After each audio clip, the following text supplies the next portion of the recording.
Bonjour, bonjour les bacheliers.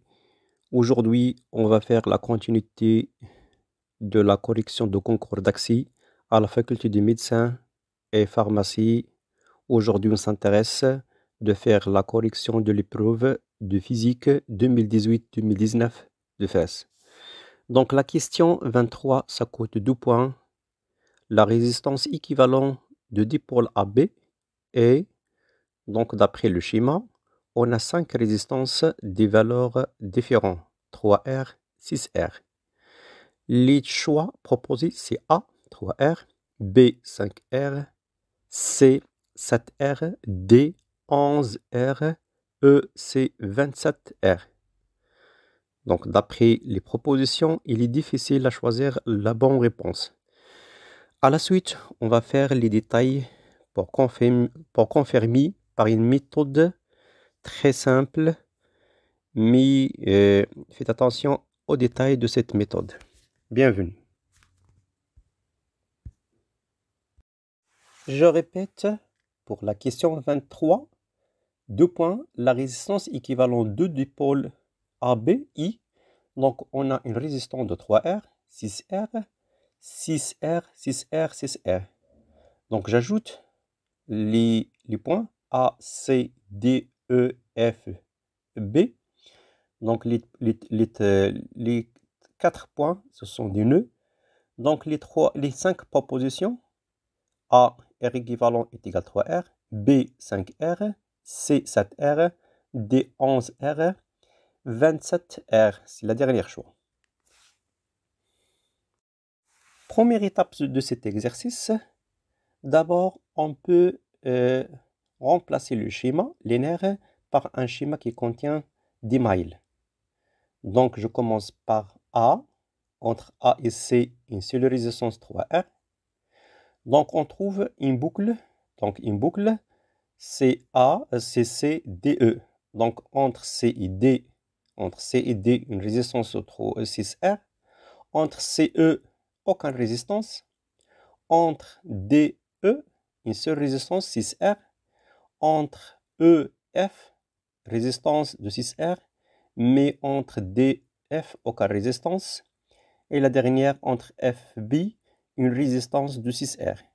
Donc, à la place de travailler avec le schéma précédent, on peut travailler avec la dernière schéma qui contient 2 mailles. Donc, les 3 lois appliquées dans cet exercice, la première loi s'appelle la loi du nœud. Donc, c'est-à-dire la somme algébrique des intensités de courant dans le conducteur orienté vers un nœud est égal à la somme algébrique des intensités de courant dans le conducteur orienté à partir de nœud. C'est-à-dire un petit exemple, je peux le noter de cet exemple, I2 est égal à la somme I1 plus I3. C'est-à-dire I2 c'est entrant et les deux intensités I1 et 3 sortant. Deuxième loi, c'est la loi des tensions dans un circuit en série. C'est-à-dire si on a 2 éléments électroniques en série, c'est-à-dire la somme des tensions UAC est égale à UAB plus UBC. La dernière loi s'appelle la loi des mailles. Dans maille fermée, on parle du maille fermé. La somme des tensions ayant le même sens que le courant est égale à la somme de celles qui opposent deux courants. Un petit exemple, je peux le noter normalement, UCD plus UBC plus UAB est égal à UAD. L'étape suivante, c'est de faire les intensités de courant. Donc, entre A et C, intensité de courant I. Entre CE, c'est l'intensité I1. Jusqu'à E, ils sont divisés par 2, donc c'est un E. I1 moins I2. Vers 6R, donc vers F, mais vers D, je le note I2. En bas, c'est I moins I1. Donc à la fin, donc I qui passe entre la branche FB. À la suite, je le note les tensions. Donc la tension globale, c'est UAB. mais je peux le diviser par UAC, UCD, UDE, UFB. C'est en bas. En haut, je peux aussi en diviser par UAC, UCE, UDE, UFB. Donc, on applique deux choses dans cette étape. On applique la loi du nœud et aussi la loi d'activité de tension. Alors, j'applique la loi d'activité de tension en haut. Donc, UAB, c'est la somme de UAC, plus ECE, plus DE, plus F, donc plus E, plus E fois B. Donc, je répète, donc UAB, c'est la tension globale. J'ajoute C, c'est l'intermédiaire, UAC, plus CE, plus donc ED, donc EF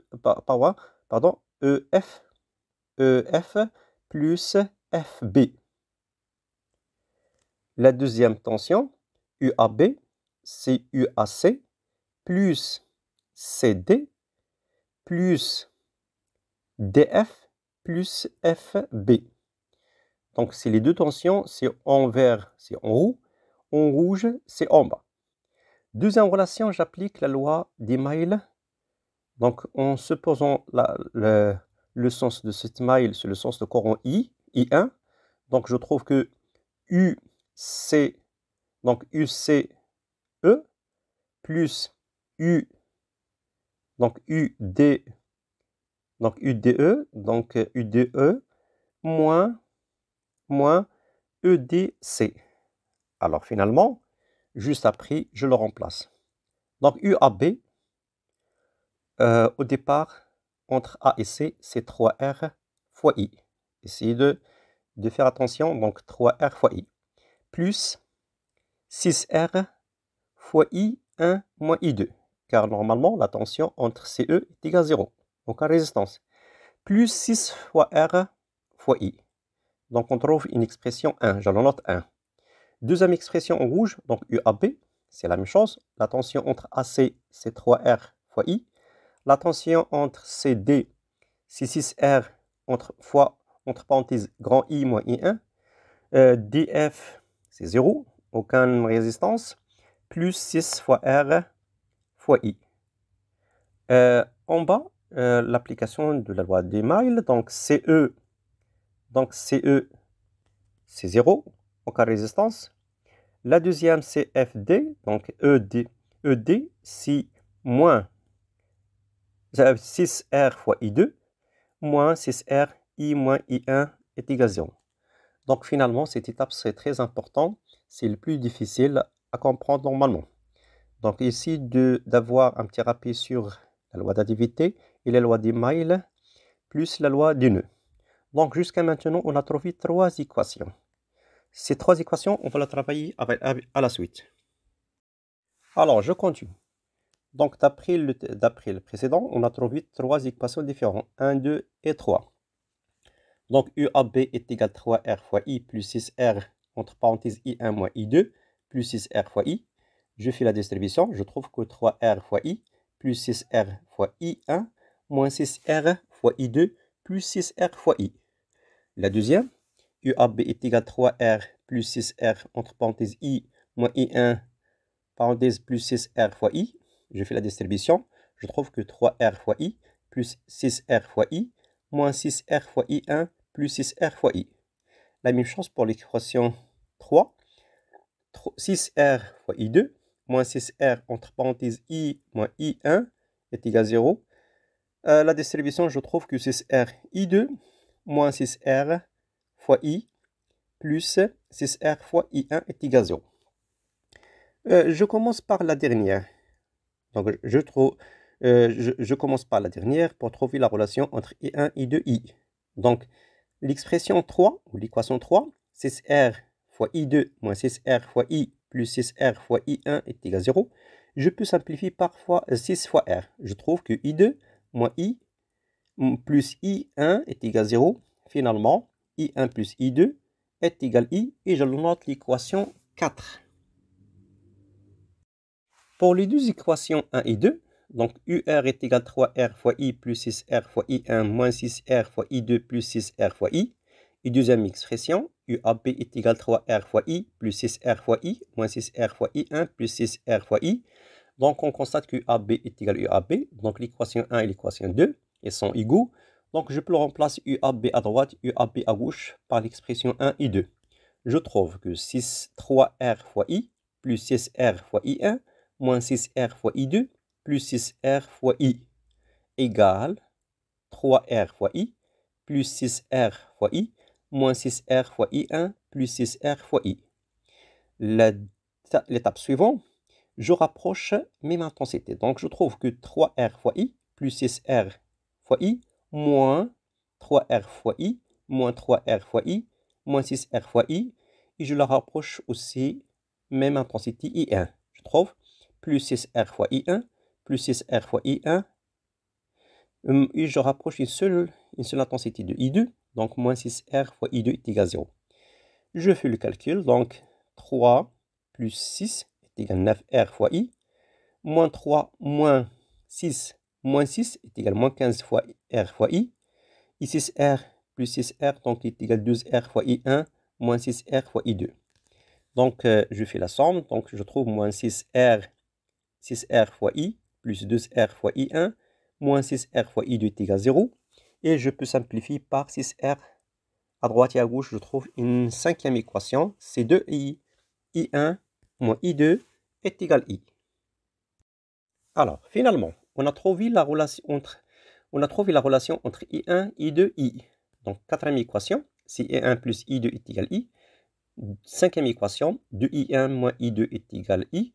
Donc, on cherche à trouver la relation entre I1, I, I2, I. Donc, première étape, je fais la somme de l'équation 1 et l'équation 4 plus l'équation 5. Je trouve que 3I1 est égal à 2I, implique que I1 est égal à 2 tiers fois I. De même, pour chercher l'expression de I2 en fonction de I, je multiplie par 2 pour l'équation 4 et moins l'équation 5 et je trouve que 3I2 est égal à I. Finalement, I2 est égal à 1 tiers fois I. Donc, les expressions de I1, I2 en fonction de I. Je prends maintenant l'équation 1, par exemple. Sachant que l'équation 1, on l'a déjà trouvé, donc UAB est égal à 3R fois I plus 6R fois I1 moins 6R fois I2 plus 6R fois I. Et je remplace l'expression de I1, I2. Je trouve UAB est égal à 3R fois I plus 6R fois 2 sur 3 fois I. C'est-à-dire je remplace I1 par son expression, 2 tiers fois I. Moins 6R, je remplace I2 par 1 tiers fois I. Plus 6R fois I. Alors, la suite, je peux simplifier par les calculs. Donc, en bas, il existe 3, 6. Donc, je peux simplifier par 3. 3 en bas, en haut. Je trouve que UAB est égal à 3R fois I, plus 4R fois I, moins 2R fois I, plus 6R fois I. Alors, je fais la somme. Donc, UAB est égal à 13R fois I, moins 2R fois I. Donc, finalement, UAB est égal à 11R fois I. Je la note l'équation 6. Alors, l'équation 6 qui est égale, UAB est égal à 11 fois R fois I. Et sachant que normalement, UAB est égal à une résistance équivalente fois I. C'est l'intensité de courant global qui passe branche AB. Alors, par comparaison, donc R équivalent est égal à 11 fois R. Donc, le choix, c'est D. R équivalent est égal à 11 fois R. Alors, cette étape pour vérifier simplement. Je travaille dans cette étape par l'équation 2. UAB est égal à 3R fois I, plus 6R fois I, moins 6R fois I1, plus 6R fois I. Donc, c'est la même démarche, je remplace I1. Donc, UAB est égal à 3R fois I, plus 6R fois I, moins 6R, je remplace I1 par 2 tiers fois I, plus 6R fois I. Donc, un peu du calcul, je peux simplifier par 3. Je trouve que UAB est égal à 3R fois I, plus 6R fois I, moins 4R fois I, plus 6R fois I. Donc, je rapproche. Donc, 3 plus 6 est égal à 9. Donc, UAB est égal à 9R fois I, moins 4R fois I, plus 6R fois I. Encore, donc 6 plus 9, c'est 15. Donc U à bit égale 15, R fois I, moins 4R fois I. Donc les calculs, ça donne U à bit égale 11, R fois I. Je le note, l'équation 8. Alors, l'équation 8, U à bit égale 11, R fois I. Et sachant que la tension U à B est égale R équivalent fois I, donc finalement, par comparaison, R équivalent est égal 11R. Donc le choix D qui est égal R équivalent est égal 11R. Alors, pour finaliser le travail, donc la question 28, 2 points, la résistance équivalente de dipôle AB, I. Donc, on a 5 résistances, 3R, 6R, 6R, 6R, etc. Donc, il est difficile normalement de choisir. Le bon choix, c'est D. R équivalent est égal 11R. Merci pour votre attention. N'oubliez pas de partager cette information pour vos camarades. Si vous avez des questions ou un problème, n'hésitez pas de nous contacter sur le WhatsApp. Merci.